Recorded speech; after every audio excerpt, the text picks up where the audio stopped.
Hi! So I have been watching a lot of booktube videos recently that are kind of like reading challenges, and I find them so fun to watch. They're my favourite type of video to watch at the moment. Specifically Books and Lala. Like at the moment I feel like I've sat and watched like every single Books and Lala challenge video. I just love her videos so much. She inspires me a lot at the moment. So I thought, because I love watching those kind of videos so much, I would love to try and make my own, because if I love watching them, then I'd love to start making stuff that I love to watch, if that makes sense. I'm going to start with the first one today. And again, it's kind of inspired a lot by her Books and Lala, her videos recently, where she started a series where she's going through and reading her childhood favourites. She finds the books that were her favourites during that year, and then she reads some of the books, and she kind of just sees how they hold up today and if they're problematic, and yeah, just how, kind of what she thinks of the books today as an adult. I am gonna do something like that. My voice is going. I thought my cold was gone. So I'm gonna do something similar this week. I think I'm gonna kind of do like a week-long project. I've got a week off this week because I'm still off for Christmas. I'm filming this today. I think it's like the 29th of December, 30th of December? 30th of December, I think, today. I go back to work on the 6th of January, so I have about a week now, just over a week, where I am going to read some books that I read or studied in high school. I thought this would be an interesting one because I don't know about you, but any books that I read in high school, like I was kind of made to read in high school, a lot of them I've forgotten. I can barely remember studying them. I thought it'd be really interesting to get some of the books that I read when I was in high school and read them again now and just see if I like them or if I hate them or if I can even remember anything about them. It's going to be a really fun experiment, and if this works and I have a lot of fun making it and you like watching it, then it means I can make a lot more kind of reading challenge videos like this in the future, because I'd love to start making them. Hang on, let's move and we can have a little bit of a chat about when I was in high school. Okay, this is better. I might film here more often, it's so comfy. I think I started high school in 2006. Yeah, 2006 I started high school, and then I finished in 2013. Why do I lose track of time so much? So I was 11 in 2006, and then I finished kind of like, I don't know if you're not in the UK, we have kind of compulsory high school or secondary school from year 7 until year 11. So from when you're kind of 11 to 16. And I was 11 in 2006. My kind of compulsory school finished when I was 16 in 2011. And then I stayed on in 6th form, which is like, you do your A-levels, which are, I don't know, are they like advanced classes? I don't know. I'm trying to compare it to American school, but I have no idea, honestly. But you can stay behind if you want to do your A-levels, which aren't compulsory. It's like an extra 2 years of school. Or you can kind of go off to college and go and do A-levels or whatever in college, or you can go and just get a job, get an apprenticeship, whatever. I stayed in 6th form because I knew I wanted to go to uni, so I thought I'm just going to stay in 6th form, get my A-levels, and it was just kind of the easiest way to go. So yeah, the whole time I was in high school was 2007 to 2013. I mean, I don't know if that gives any context to the kind of books that I studied, because we studied books that were out years before that, even before I was born. So this video is going to focus specifically on books that I studied, so ones that we kind of read in class with the teacher and we had to like talk about and probably write about and things like that. I might do another video of books that I read as a teenager, like for fun, like extra books that weren't part of school. But this one is going to focus on books that I read because I had to, like I read as part of a class. So I've decided to focus on 4 books for this. Any more than 4, I wouldn't read them in time, and I will just kind of vlog as I read them a bit, and then I'll kind of like give my thoughts at the end about all of the books. So the books that I've decided to go for are Of Mice and Men by John Steinbeck, which is, I think, a classic that almost anyone reads. It was published in the 1930s, I think. So it's a classic that so many people have to read when you're in school. I remember the story. So I remember that Of Mice and Men is about Lenny and I can't remember the other character's name. It'll come to me when I read it. But there's two characters and one of them kind of really heavily relies on the other. And I remember they go to a ranch or like a farm and they go and live on this ranch and then they meet. The farmer is called Curly and then there's like Curly's wife. And I remember there was loads of stuff that we studied about Curly's wife, about how she was wearing a red dress, which means she must be a slut, and I don't know. You know English, when you study it in school and everything has to be symbolic of something. I remember it being like that, like we tore it to shreds. But I remember enjoying the story, and I remember we watched the film adaptation as well. Whether I'll enjoy it again when I read it now is another story. The second book I'm gonna read is, I can't remember if we studied it. See, my English class was a bit weird because for ages we had like substitute teachers. I can't remember maybe if my teacher was pregnant or if she was just ill for a long time. I can't remember what it was, but we seemed to have substitute teachers for months, like, or weeks, I don't know. It might have not been that long, but it felt like ages. And she just read books with us, and she wasn't a very good reader. Like, she didn't keep people engaged at all. And one of the books that we read with her was Noughts and Crosses by Malorie Blackman. And I know now that so many people love Noughts and Crosses, and like, I love Malorie Blackman, I think she's incredible. And the only time I've ever read Noughts and Crosses is in that English class. And I can barely remember anything about it because it was read by this teacher who just really wasn't engaging at all. And she made books really dull. Even if they're like the best, most exciting books, they would feel like, I don't know, you're reading an essay. Like, she just didn't make things very fun. So I have Noughts and Crosses. I have a physical copy of Noughts and Crosses, and I'm really excited to read that because it's one that I feel like I've missed out on a bit. I haven't read the synopsis or anything yet, but all I remember is that there's like the noughts and the crosses are like different people, maybe like black and white people, and society is like switched round maybe. There's segregation, but like against white people. I might be completely wrong, but that is what I remember. Yeah, so this is going to be a really interesting one because I feel like I'm going to love it, but I'll have to see. Then the third one I'm going to read was also read by this same teacher that made everything really dull. I feel like it's a bit of a funny one to include on the list because not many people have heard of it, but it's Room 13. I can't remember who wrote it. The cover will be up on the screen here, but I can't remember literally anything about it. Again, it was, like I said, it was read by this teacher who didn't know how to be engaging. Reading with her was just it was just so miserable because maybe she was better than I remember, but I just remember everyone being really, really bored. And it was so hard to stay engaged with her just reading this book to us. One thing I remember about this book that seems very like a random thing to remember, but it's just a memory that's always stuck in my mind. I think we were maybe in like year 8 or something, so we were probably about 12 or 13.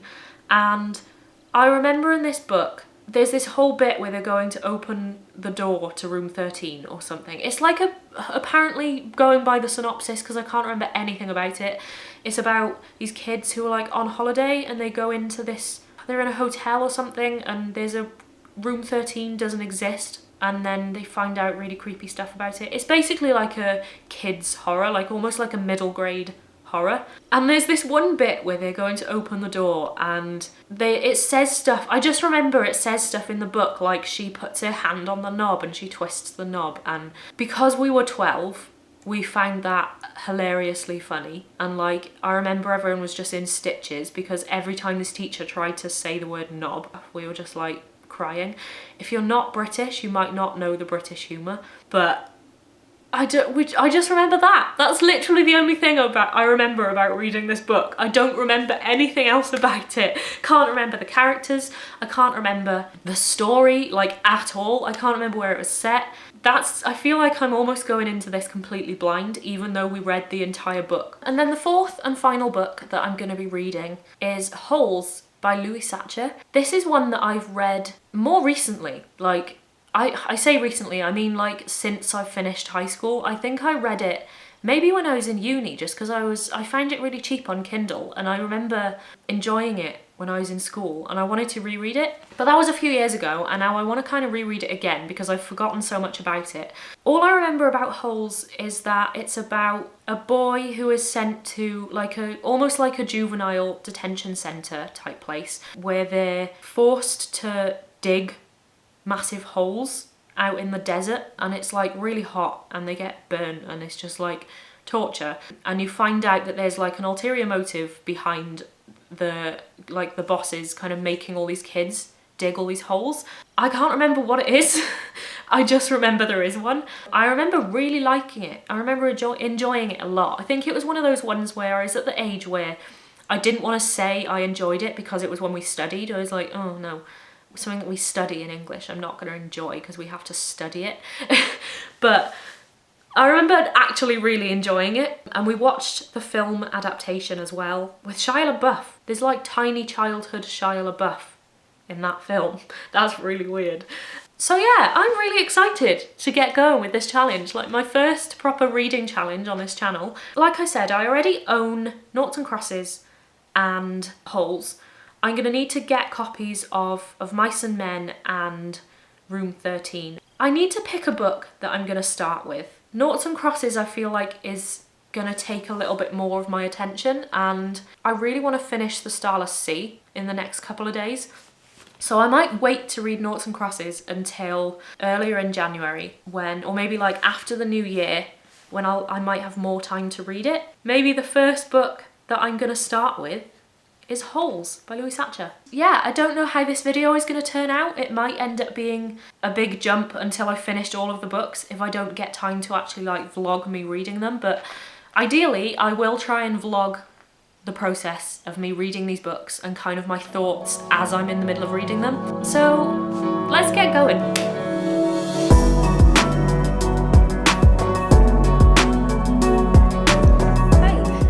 If the camera is completely changed, it's because I'm now recording on my phone rather than my regular camera that I use to record. So I might be doing that a lot when I do these kind of vloggy bits. I'll be on my phone instead. So I've just downloaded Holes on my Kindle. I have it here. I'm under a blanket and I am just about to start it. So I'll see how much I can get read tonight. It's only like 230 pages, so it's pretty short. So hopefully it won't take me very long to read. If I could get it finished like tonight and just read it all in one day, that would be ideal, so I can move on to something else. And as I said, I also really want to finish The Starless Sea.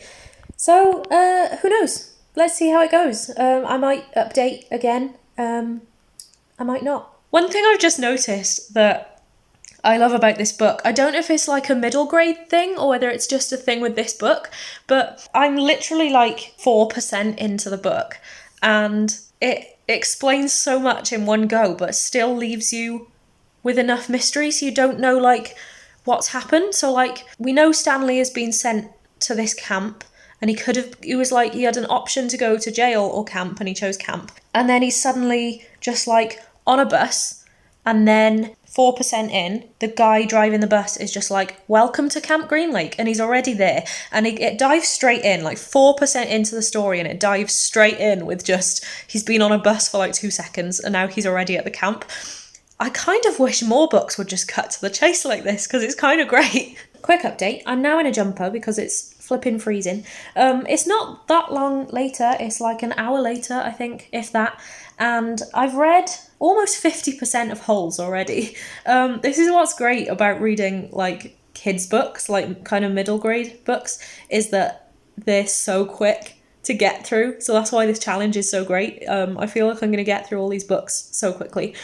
Holes so far is like exactly how I imagined it to be, like exactly how I remember it. Maybe it's because I read it more recently than the others that I'm going to read in this challenge, but I just remember everything so like vividly from last time I read it.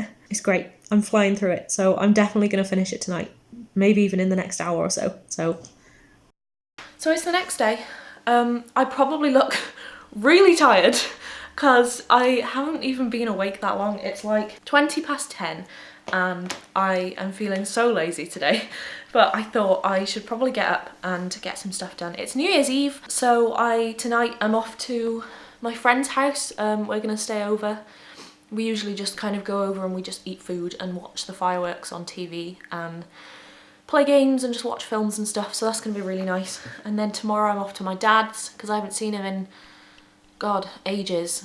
Way too long. I'm still uncomfortable about vlogging around other people. Like, this is one thing that I look at people and I think they're incredible when they can just whip a camera out and just vlog in front of other people. Maybe that will come eventually, but I still feel really stupid just like talking to a camera while there's other people there.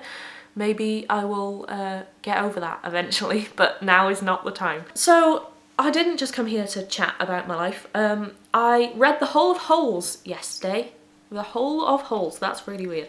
I finished Holes yesterday. I read the whole thing in like an hour. I didn't realise how much of a quick read it is. Like, I kind of forgot how fast I can read it. Like, maybe I just didn't read it that fast last time I read it, because I'm kind of a faster reader now than I was. I really enjoyed it. Like, I think I enjoyed it more than I thought I would. Now that I am older and like I'm reading it again, I kind of picked up on some stuff that I never really noticed before. So one thing that I thought was really cool is that I still remember things so vividly from when I read it first time. And I think the descriptions are so good in this book that it's not like info dumpy, like you don't get tons of description and stuff, but it's still really good at like kind of helping you picture the scene exactly. Like, I have such an exact vision of how everything looks, and it's not because I've seen the film. I can barely remember some bits of the film, but I have like an image in my head exactly of how this whole place looks, and I think it's the same image that I've always had in my head even when I read it like first time, because he's just so good at describing places and characters and things that it just creates such a vivid image in your head, and I love that. One thing I found is that the themes in this are quite like heavy, like quite dark for a children's book. Considering I read it, I think when I was maybe 12 or 13 or something in school. There's a lot of issues about like racial segregation, and like there's parts where it goes into the past and you get kind of flashbacks of characters in the past. And it's all to do with kind of like racial segregation. So it's about a black man being hanged because he kissed a white woman. And it's really interesting. I can imagine if you're reading it with kids, you could have some really interesting discussions with kids about what they think of it. And they can kind of learn little bits about racial segregation. And I'm not sure when it was set, like those bits in the past. For a kid's book, it goes into some quite deep themes. One thing I didn't get last time I read as well, maybe, like I said, maybe I was too young, or maybe I feel like now, because I've read so many books and I tend to like digging quite deep into books, like I tend to really easily now I tend to just dig a bit deeper into books naturally now that I'm reading them. There's like a full circle that happens in the story. So if you've read Holes, it kind of goes into Stanley, who is the main character. It goes into his great-great-grandfather's story. I won't explain it in detail, but he has a friend called Madame Zeroni, and she's kind of like a fortune teller type thing, and like she can see the future. He wants to get help from her to get the girl that he likes, basically. She tells him to carry a pig up the side of a hill to drink from the river, and then when the pig gets fat enough to go and impress the girl's dad, then he might be able to win the girl, because the girl's dad will let him marry her because he's brought him a nice big pig. And then Madame Zeroni says, once you've done that, you must carry me to the top of the hill because I want to drink from the stream before I die. And he doesn't do it. And she says if he doesn't do it, then there'll be a curse on his whole family. And he ends up not doing it because he kind of gets lazy and he just doesn't take the pig up for the last day because he's like, oh, it's big enough, it'll be fine. And then he just kind of goes to the girl and forgets to carry Madame Zeroni up the hill. Fast forward to Now, when we've got Stanley, who is at this kind of detention centre for kids, his friend Zero, who is at the camp, runs away from the camp, and Stanley decides to go and find him and realises that the hill that they're near, like a big mountain that they're close to, is the same mountain that Stanley's great-great-grandfather would have carried this pig up in you know, his story. I mean, he maybe doesn't know the history of his great-grandfather because we know it, because we've read it, but I don't know if he knows it. But he ends up, like, he finds Zero, and Zero's, like, almost dead, basically. He's been out in this desert without anything to drink, apart from, like, this gross, muddy water that's just been, like, under a boat. And he actually carries Zero up the hill, and they find a stream at the top of the hill. They find water, and they drink from the water, and kind of from there things start to get better, and they kind of, it's almost like the curse that is on Stanley's family is lifted because he's managed to carry Zero. The big twist is that Zero, his surname is Zeroni, so he is kind of part of Madame Zeroni's family, you know, distantly related, maybe like great-great-grandson or something, like Stanley is. And it's really cool. Like, I find that to be such a cool kind of parallel, and I never picked up on that when I read it when I was younger. Like, I feel like now it's such an obvious parallel, but I just read it and I was like, oh, this is so clever, I love it. One thing I would like from Holes is a slightly less rushed ending. It all comes together very quickly and kind of fortunately, like everything kind of really nicely fits into place, like all the puzzle pieces fit together, which is fine, like it's a kid's book, but it all kind of happens within a few pages. It all just kind of, you don't get very much explanation, it's all just like, they leave and then this happens and then this happens and then they get £1 million and then this happens and then everything's happy and great and fab. Literally in like a few pages. So I feel like, I know it's a kid's book, but I feel like it would have been nice, after finding out so much about Stanley's family and things throughout the whole book, it would have been nice to get more of a, not satisfying ending, because everything does fit together really well and like it's a good ending for all the characters, but I feel like it would have been nice to get more explanation and kind of just a little bit more detail rather than it all being briefly explained. But otherwise, really solid book. 4 stars, I think. I really enjoyed it. Just for a little kid's book that took me like an hour to read, I really enjoyed it. So I'm glad I've reread it because it's kind of made me realise how much I liked it the first time. And it's kind of also brought back these things, or like it's kind of made me think of things that I never saw, and it's made me realise how clever this book is. I kind of now want to watch the film. I might see if the film is like on Netflix or on ITV or something and watch it, because now I kind of want to rewatch the film again and see how similar it is. I remember the film being really similar to the book, but yeah, I now kind of want to rewatch it. So my plan for the rest of the day, in case you're interested, I read loads of The Starless Sea last night. I'm now on page 400 of The Starless Sea, so I've got less than 100 pages left, and oh my god, I'm so excited to finish it. It's so good, I love it so much. It's gonna be, I feel like it's gonna be a 5-star for me because I adore this book, it's so good. So I'm gonna tidy up a bit because I still haven't unpacked anything from Christmas. Like, I brought loads of stuff home from my mum's and I still haven't unpacked any of it. So I'm gonna tidy up a bit, finish The Starless Sea, maybe start reading something else. Either off my January TBR, I'm not sure. Maybe something else for this challenge. I'm not sure, I'll update you if I do. Yeah, and then I'm going to my friends later for some fun New Year stuff. So I'll see you soon. Hi. It's now the 2nd of January. It is like 11:30 in the morning and I'm still in bed. Holiday vibes. I didn't end up filming anything yesterday. I just had such a busy day. It was great. I went to my dad's and I went to my grandparents and I just saw loads of family that I haven't seen in ages and it was really nice. I just didn't really get to film, but I also haven't read anything for this challenge in like 2 days. I finished The Starless Sea, so that kind of took up a day, and then yesterday I finished Last Bus to Everland by Sophie Cameron, which was really good, but I haven't read anything for this challenge in like 2 days, so I feel like I need to get my act together and start reading some books for this challenge, otherwise I'm not going to complete it. So maybe I'll start one later on today. I'm not sure what. I don't know. I'll figure it out. I'm a bit all over the place. I need to get my life together and get sorted. So I'll probably update you later on today if I start another book from this challenge. I probably need to get out of bed now and actually move, because I want to film another YouTube video today, so I should probably move and get going. I literally only woke up half an hour ago. I woke up at 11 o'clock. I need to get my life together. So I've ended up having a really busy day. Despite waking up at like 11:30 or something, I recorded, edited and published a new video earlier. It was my, oh my god, I've forgotten what it was and I literally just did it earlier.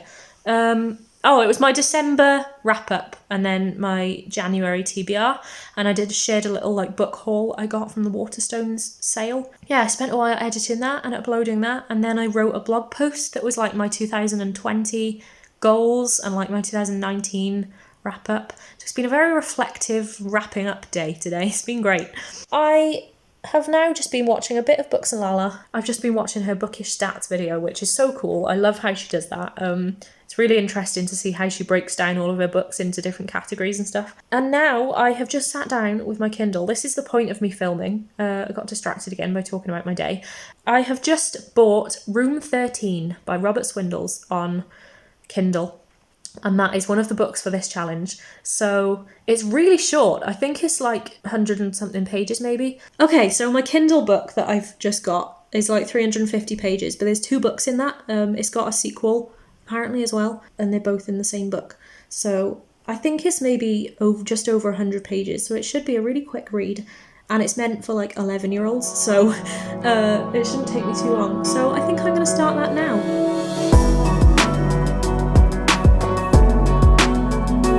Hi, so it's now Sunday. What is the date? It's the 5th of January. So I've been a bit crap. I've skipped a few days. I have just been so busy. I've had a couple of days where I've just been so ridiculously productive. I've written a ton of blog posts and like taken loads of Instagram pictures, and I went to town yesterday for like 4 hours and just did some shopping, and it's been so nice. I've also been reading a lot, and one thing I did yesterday in town, I haven't deserted this challenge completely, I'm still going. One thing I did yesterday in town was I went to the library and picked up Of Mice and Men, so I can finally start reading it. I was pretty sure that I already owned a copy of it, which is why I was kind of taking so long to get it, because I was trying to find my copy of it, but I just can't find it anywhere. You know when you're pretty sure you've seen something in your house and then you just can't find it anywhere and it's driving you nuts? I do that anyway. But yeah, I have no idea where my copy of Mice and Men is. My copy of Mice and Men, that's confusing. So I went to the library and I picked one up. This really gorgeous cover. These kind of school classics covers are never very pretty. There's just kind of like faces on it, and it's not the best, but I only need to read the book. It's like 112 pages, so it'll probably take me like 10 minutes or something to read. Yeah, so I'm gonna read this soon. But I thought I would come on. The reason why I'm filming is because a couple of days ago I read Room 13. So I've ticked another one off the list. That's a very weird book. I'm not even sure how really to review it, but turns out that I can barely remember anything about it. Like, I can hardly remember reading it. I didn't remember the story at all. All I remembered was that they went to a hotel, they went on a school trip, and that was it.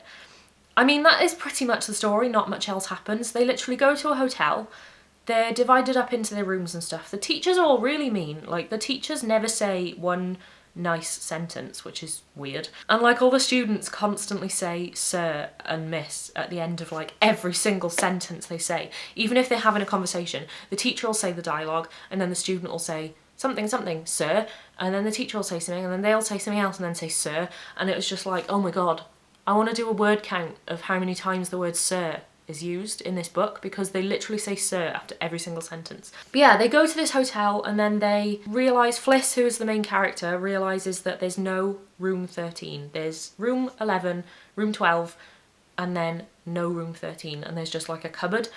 And one of the teachers is just like, yeah, well, it's just a cupboard, all hotels need cupboards. And she's pretty sure that it's not. And then they see a girl who is in their class. She kind of sleepwalks to this cupboard in the middle of the night and goes inside and comes out, and then the next morning she's looking really ill, like she's really pale. And they try the cupboard and it's locked, so she's just like, well, how did she just open the cupboard on her own? So it turns into this whole mystery where they're just like, how's this girl going into this cupboard?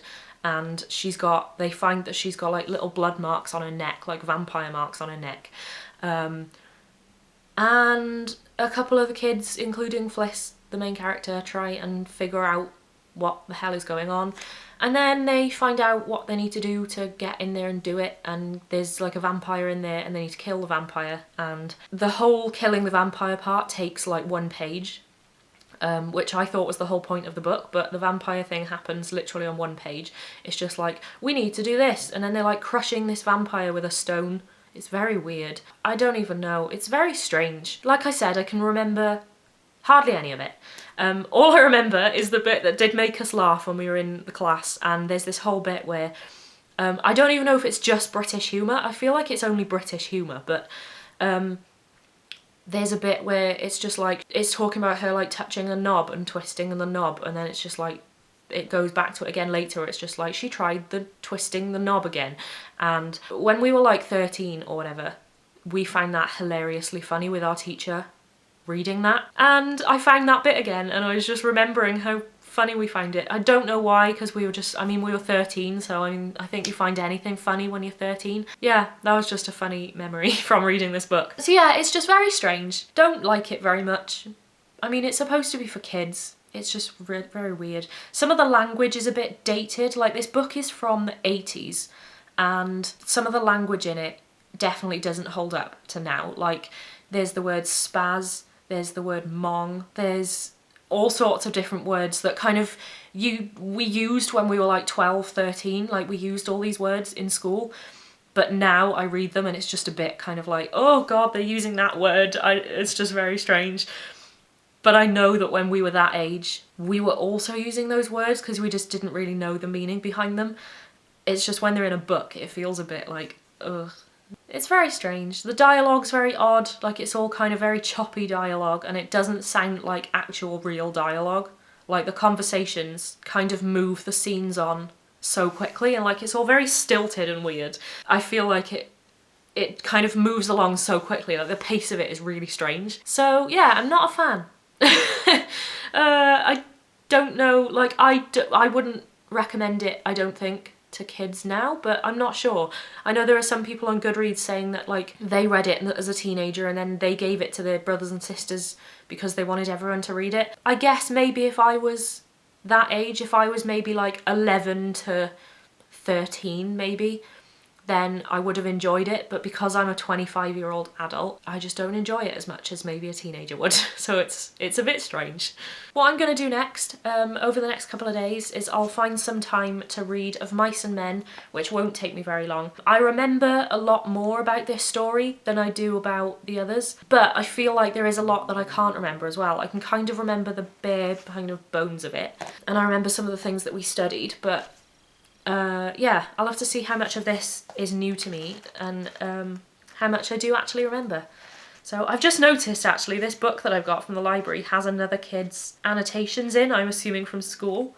So that's going to be really funny to see what this kid has like annotated in this book. And then after this I'm going to have Noughts and Crosses to read, which is going to be slightly longer. So I am currently reading Circe for my book club, which is next weekend. So as soon as I finish Circe, I think maybe then I will start Noughts and Crosses and I'll keep you updated.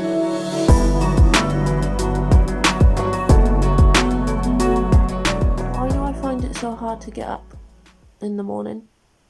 So it's Tuesday?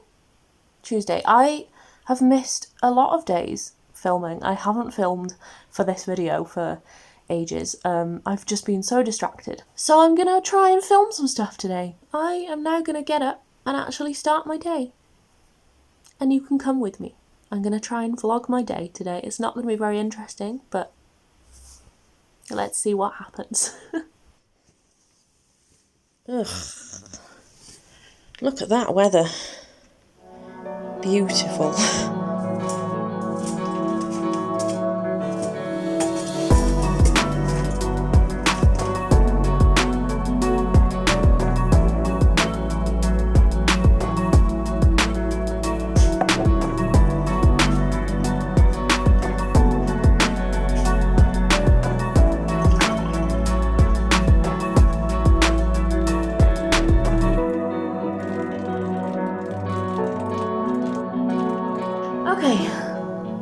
the day has been started. Might be late, but it's, you know, I've done it. So my plan for today, I need to work right here. My commute to work, which I didn't show you, is literally coming out of my bedroom and then coming downstairs. And now I'm here. I am going to, work. I need to wash my hair because it's really gross today. I have a theatre rehearsal this evening. We're starting a new show, and tonight we're doing like a little workshop of scenes, so if we want to kind of like just get involved and jump in with a script and like try out scenes and stuff, then we can, so that sounds quite fun. And then at some point today, maybe in my lunch break, I'm going to start this. I'll see how much I can read in my lunch break, and then I'll update you on how much I've read. And then I have one more book after this to finish this challenge. This challenge is going on a lot longer than I expected it to. Like, I thought I would be done by now and just have it to edit. I think I kind of didn't think about how long it was going to take me to read like 4 books, even if they're short ones, as well as other books I have to read. Like, I've done a blog tour, so I needed to read the book for that. I've like had other books that I've wanted to read too. I've had book clubs, so I've needed to read books for those. So I think because this is my first proper like reading challenge that I'm doing with like a set TBR that I need to read for the challenge, I think it's going to teach me a lot of lessons about future ones. But yeah, I'm just finding it so much fun. So I thought today, I haven't done a lot of kind of like extra vlogging bits. I've only talked about the books so far. So I thought today I would just kind of take you through my day a little bit. So, but now I need to work, which is the less fun part. I just want to make videos all day. I'm so motivated at the moment. Like, all I want to do is make videos and write blog posts, and that's all I want to do, but I have to work too because I need to make money. So that's what I need to do today.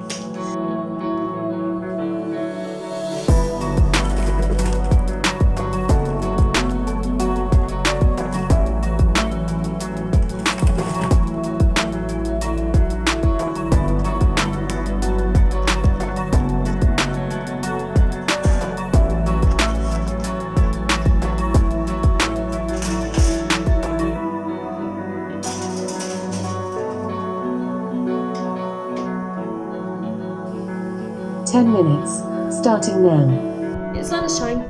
Hooray.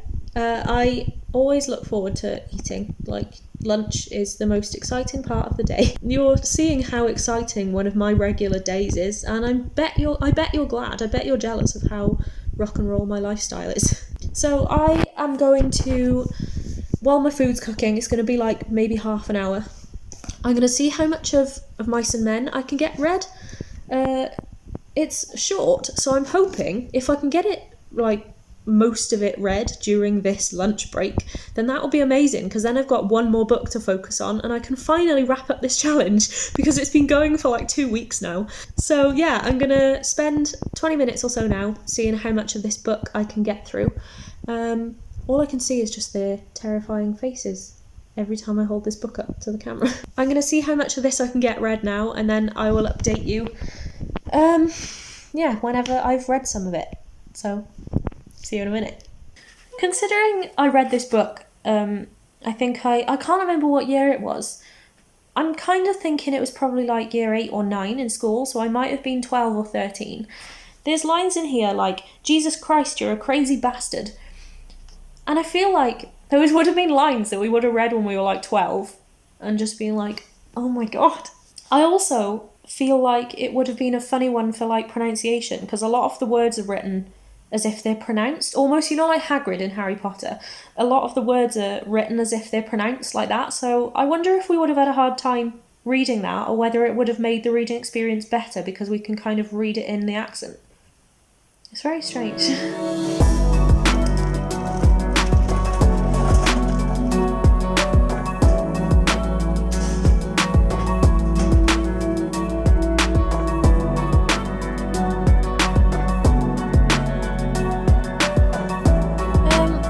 Imagine if this kind of language was used in like a children's book today. I'm not going to read it. If you read the paragraph there, I mean, I know like the era this was written, the language would have been less kind of like, this wouldn't have been as inappropriate as it is today, but oh my god. This is the kind of thing that I can't remember reading in school. Like, our teacher would have read this out loud to us in school. And that's just kind of crazy to me. There's also a bit that I still remember just reading this. I remember it from reading it first time. And I don't think we really understood what it meant the first time we read it. And there's Curly, who works on the ranch. And then there's Curly's wife, Curly's wife is one of those people that everyone always remembers because she's such a big part of this book and symbolism and stuff. It says, maybe he's showing off for his wife. You seen that glove on his left hand? Yeah, I seen it. Well, that glove's full of Vaseline. Vaseline? What the hell for? Well, I'll tell you what, Curly. He said he's keeping that soft for his wife. The more I read, the more I realise it's a very odd book for, like, kids in school to read.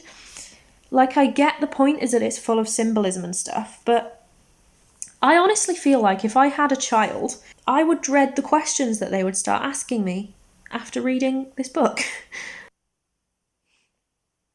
Considering Curly's wife is, I think, maybe even the only female character in this book, there's her first entrance in the book, and she literally just comes in, and George is just like looking at her body.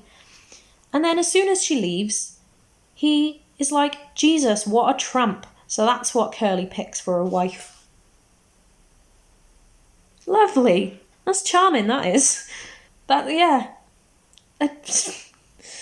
I don't even know what to say.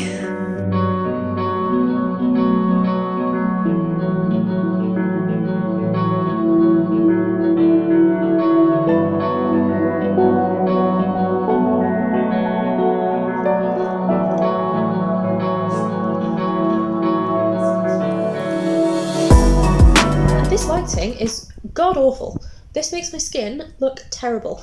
Oh well.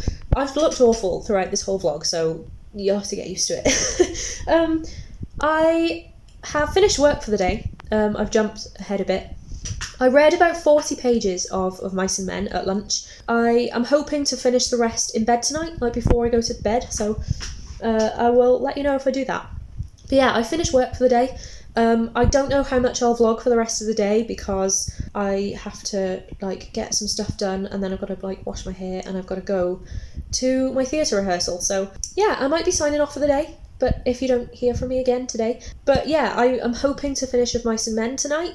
I'll probably let you know like tomorrow morning if I finished it tonight, if that makes sense.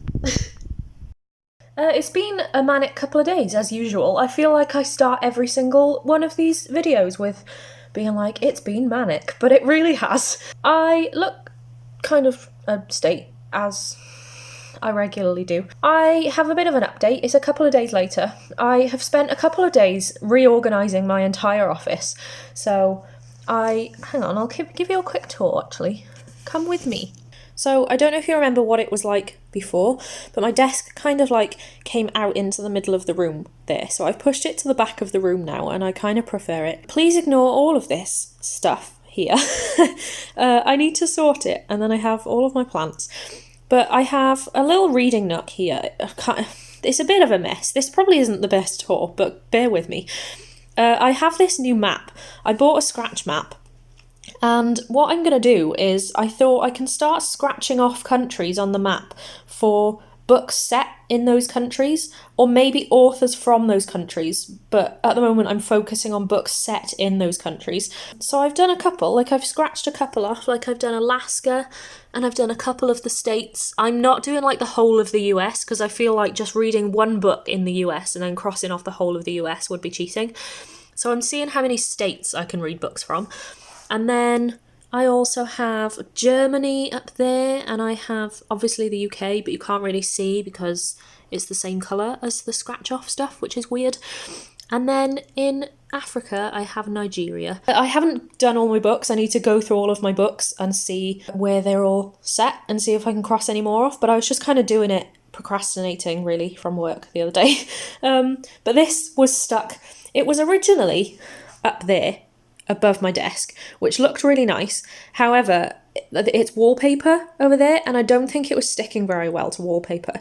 So now I moved it this morning to here, like my little reading nook here, where I've got my chair and like my plants and stuff. It was on the wall there, which also looks really nice. But it fell off again, literally like 10 times this morning in the space of an hour. It kept falling off the wall. So my sister is currently out and she's going to try and find me some like command strips to like stick it on the wall with. So hopefully that'll go up there and it'll look great. The piece de resistance of this room is my bookshelves, which I have here. They were separated, like there was one there. If you see the background of my other videos, there's like one bookshelf there. So I had one there, and then there was one just behind me where the reading nook is now. I like having them together. I've realised that I just really love having all my books together on one wall.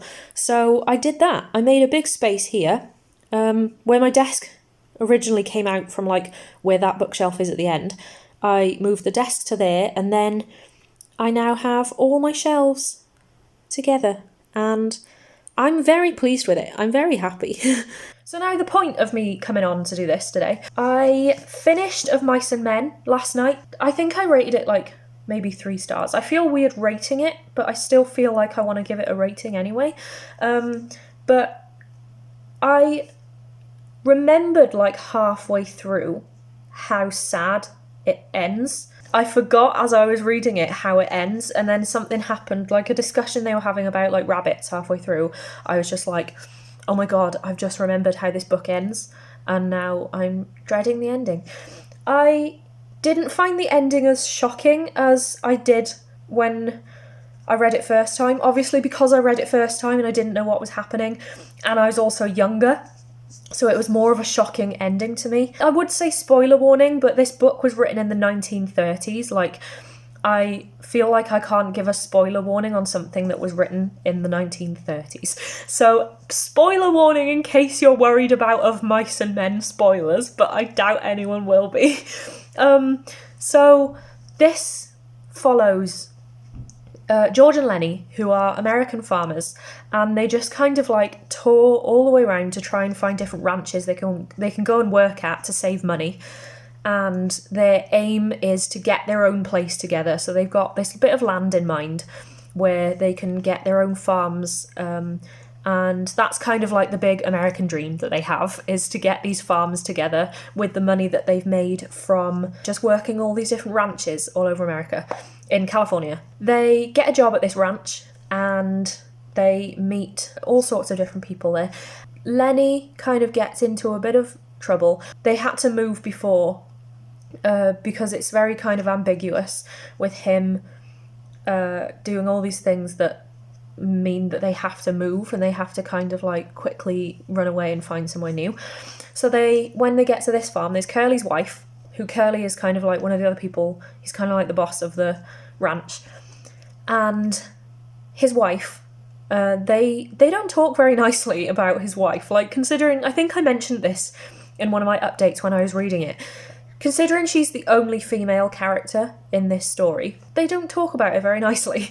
They just kind of call her a bit of a slut, basically, in today's language. I think they literally call her like a tramp or something. Yeah, she's very ditzy and kind of dumb. Yeah, it's not ideal, but you know, we've got to kind of think of the time period, like the 1930s. It was alright to read. I wouldn't say I really enjoyed it. It was just kind of alright. I've noticed the way that it's written is quite interesting. I cannot get my hair right today. It's because it needs to be washed. It's gross. And it won't sit right. It's really getting on my nerves. Where was I? Yeah, it's kind of interesting because the way that it's written goes kind of... It's quite lyrical at the start. Not lyrical, but like very descriptive. Like it talks about the birds and the lake and things like that. And they start with Lenny drinking from the lake at the start, and it's kind of interesting that it goes in a full circle, because at the end when Lenny runs away from the ranch, I was talking about Curly's wife, sorry, this is all over the place.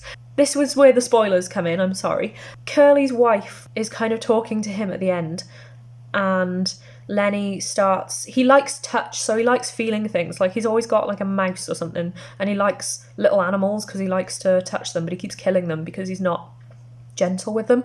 He is feeling Curly's wife's hair and like her dress, and he gets too rough feeling her hair. Like, his hands are in her hair and he gets too rough. He ends up breaking her neck and killing her just instantly. So that's not ideal. And they all kind of find Curly's wife just lying there dead, and Lenny's made a run for it. And George kind of goes to find him. He's just like, I know that was him, it couldn't be anyone else, and everyone else knows it was him too. George goes to find him. It kind of goes in a full circle where you're left with this scene again at the end where it's talking about the same lake and the birds and the river and things. And Lenny takes a drink from the lake again. This time, George comes up to Lenny and he is talking about the rabbits and the ranch and their future and stuff, and Lenny is dreaming about this future, and George tells him to look over the river, and he's just like, look over there and imagine it. And he puts a gun to the back of his head and shoots him.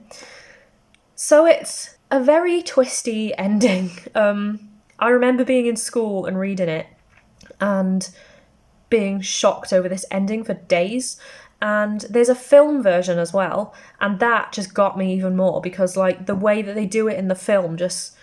I feel like I need to rewatch the film, even though I'm not, like, a massive fan of this story or anything. It's just that ending, for me, is still one of the most shocking endings to a story, and it's just done so well where you kind of know that it's going to happen, the way that it builds up to it. You're kind of expecting it to happen, but it's still a shock when it does happen. There's nothing in this book that I don't remember from reading it in school. If there were things that I did forget about, I remembered them as soon as I was reading this. Like, there's nothing that I read and I was like, that I couldn't remember at all. Like, I still vividly remember how I pictured everything.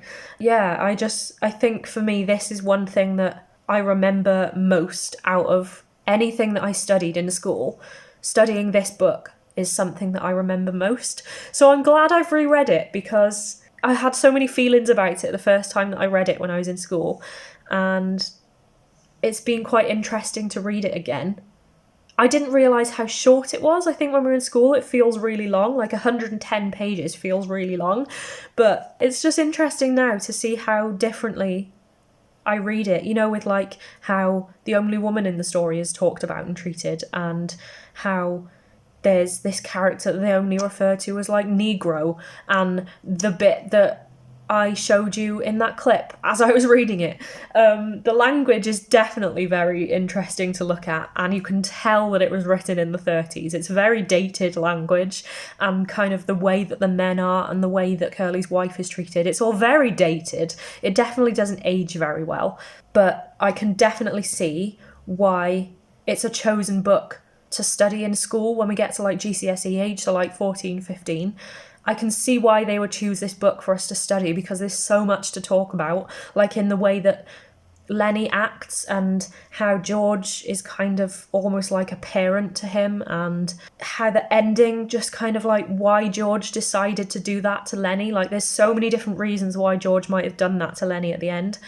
And yeah, there's just so many metaphors in this, and I can definitely see why we studied this in school, even if now I read it and I'm not particularly a massive fan of the story.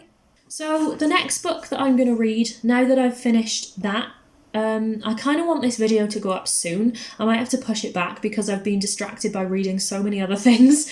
But the book that I'm going to be reading next is Noughts and Crosses by Malorie Blackman. I started this last night. I think I only read, there's like a prologue at the beginning. I only read that, which is about 17 pages, so I'm not that far into it. But I am going to carry on reading this today, and I will try and finish it as soon as I can, because I do really want to get this video up. I feel like I've been pushing it. I originally wanted to get it up on like the 15th. It's now the 21st, and I still have a whole nother book to read that's like 400 pages. So we'll see. I'm hoping to get this video up by the end of the week, but I will have to see how quickly I can get through this, because I'm going to see Six, the musical, tomorrow. I'm so excited. I am I'm recording a couple of podcast episodes for my Let's Learn About podcast tonight, And then Thursday is free, so that I might just try and blast through this as much as I can. And then on Friday, I have some of my friends coming to stay. So I will see. I'll have to see when I can get this video up, but I'm hoping it'll be soon. But yeah, so this week my focus is going to be reading Noughts and Crosses, and I'm excited because I can barely remember anything about it, so I feel like it's going to be a brand new read for me. But it's also going to be interesting to see how much I do realise I remember. So I'll keep you updated.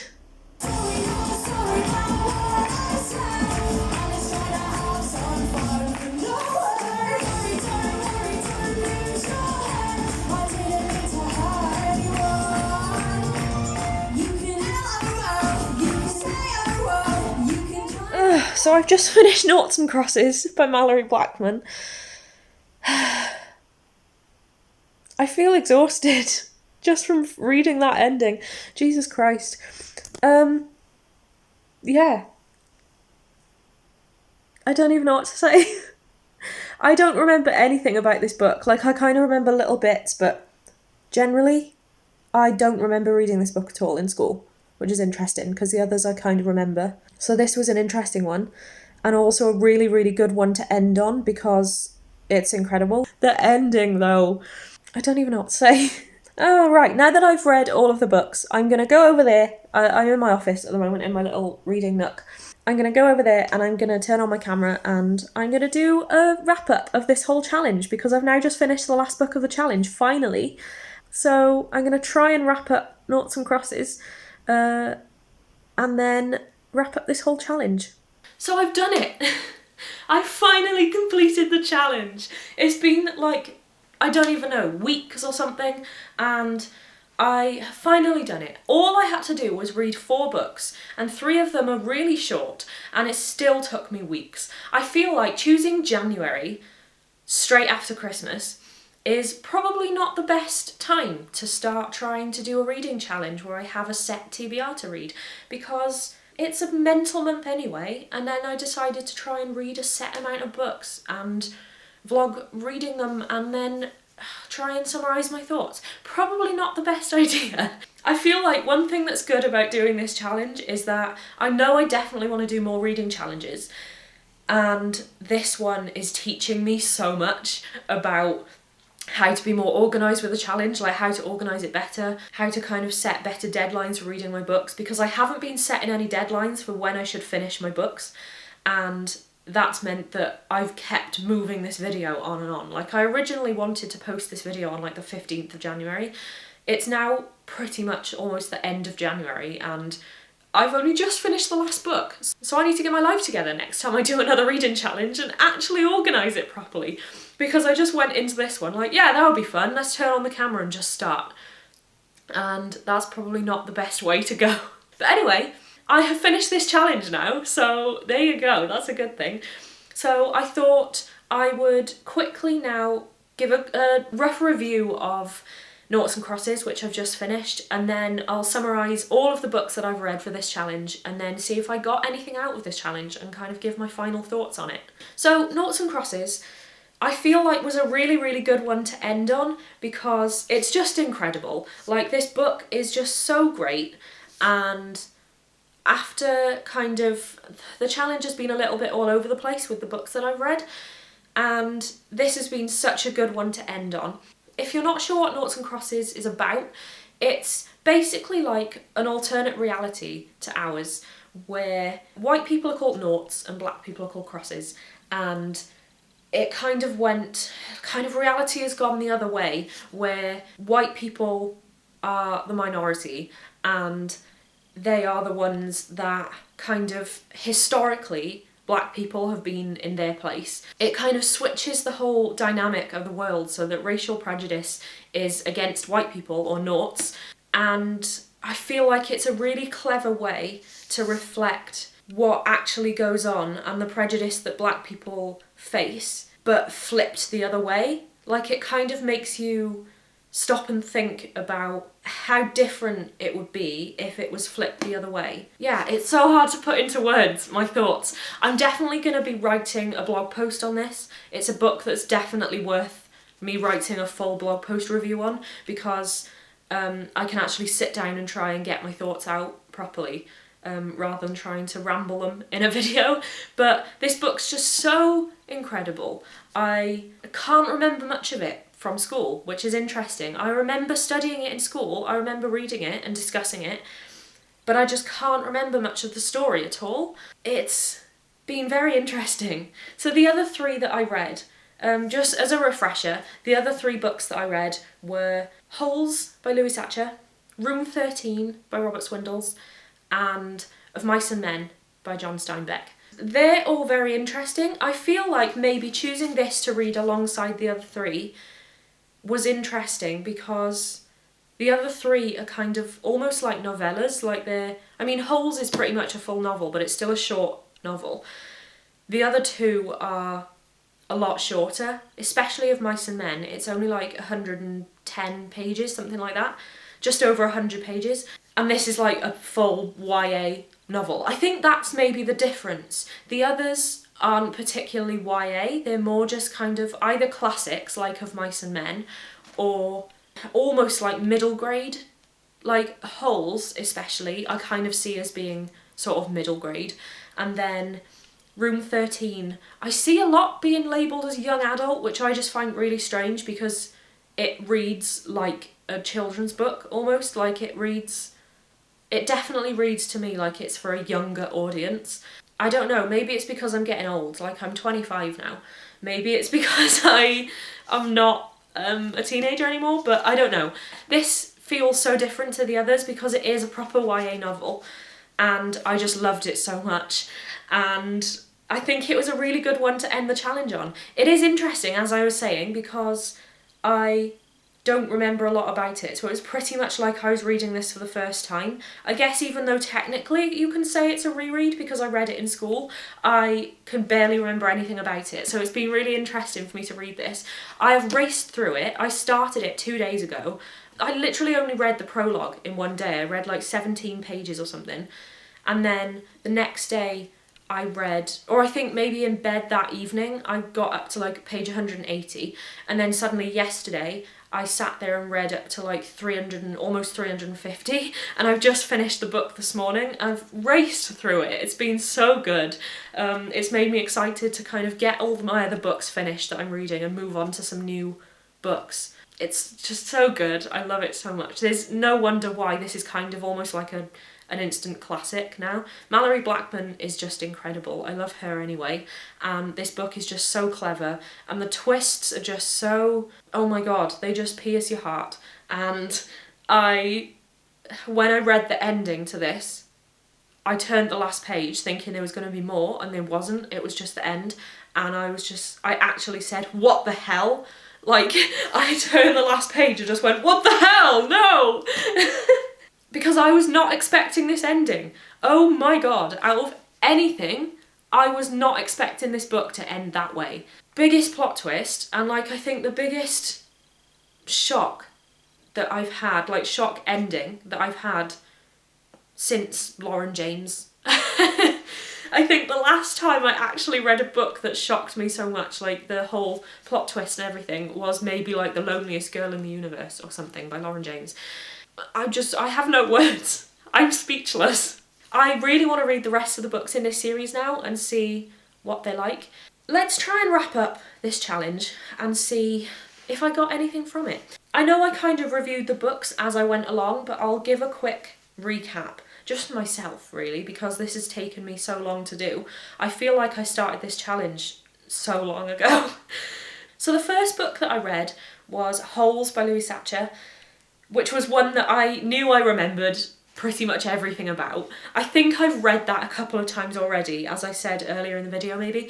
I read it in school, and then I know I read it again maybe when I was in uni, because I bought it for cheap on my Kindle. So when I read it recently for this challenge, nothing was a surprise to me. Like, I remember everything about it. I still remember watching the film, and yeah, I really like that book. So the next book that I read was Room 13 by Robert Swindells. Didn't enjoy that at all. That was one that I barely remembered much about from school, mostly because we didn't have a great teacher who read it with us, and It was just not engaging the way that it was read. But even so, I reread it for this challenge and still didn't enjoy it, so I think it's maybe just not for me. I know there's some reviews on Goodreads where people say that it was like their childhood and they've passed it on to their younger siblings or their kids or whatever. I wouldn't do that if it were me. I just wasn't a fan. I just don't really like how it's written. I don't know if it's just because it's like a product of its time, and I don't know, I'm just not a big fan of the plot. And then the next one that I read, which I finished recently, was Of Mice and Men. Wait, I have it here.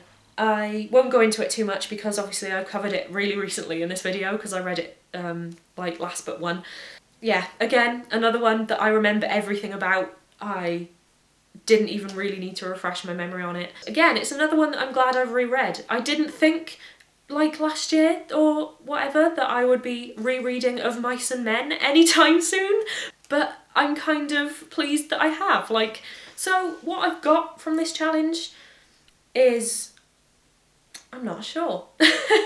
It's, like I said, it's been great for nostalgia. It's been great to see how much I can actually remember from school. I think one takeaway I've got from it is that when you study something in school, there's a different enjoyment. I feel like if it's a book that you've chosen to read for school, like if you get to choose a book that you want to study or whatever, then it's different. But if it's a compulsory book that everyone has to read, when you're a teenager, the dynamic is a little bit different, where you haven't chosen to read this book, and also I feel like as a teenager everything is all based on, like, it would be so uncool to say that you loved a book that you read in school. Yeah, I maybe that impacted how much I liked these books when we read them first time.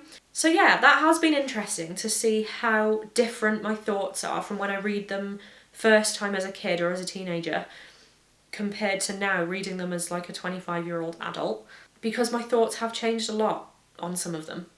Like, I forgot how much I enjoyed them, or I'm kind of realising things that I am analysing more from reading them now. But yeah, overall, I am really glad I've done this challenge. It's been my first experience of vlogging as I've been reading. Like, I haven't been great at it. I want to try and when I do challenges like this again, I want to try and be better at vlogging my time, because I didn't do a lot. I feel like reading vlogs are weird to me because I've never done them. I feel like I need to go and watch a load of other people's reading vlogs and just get a load of tips and see how people do them and see how I can improve my own challenges. I feel like it's been a really good challenge for that, just for learning how I can make my future reading challenges for videos better and like more interesting for you to watch. Because I've filmed this over like several weeks now, I have absolutely no idea what I have in store for me to edit.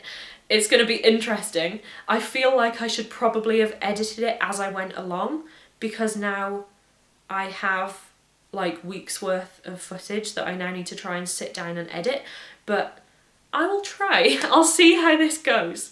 So yeah, in terms of actual YouTube challenges, I feel like it's taught me a lot on how to be more organised. But in terms of this specific challenge and the books that I chose to read, it has been a really fun one. It's been a nice, easy, nostalgic one because most of the stories were quite short. And I've also now read Noughts and Crosses, which is just incredible. And it's been one that I've wanted to read for so long, and making myself read it for this challenge has been great. And now I'm so glad that I finally read it again, because I feel like I was missing out on how great this story is. So if you liked this really messy video, if you want to see more kind of reading challenges in the future, if you have any tips on how to make reading vlogs better, anything like that, please leave a comment below, because it'll help me out a lot, especially to kind of see what you thought of it, see if it's worth me trying to do more challenges in the future, which I definitely do want to do. If you could give this video a like, that would be great.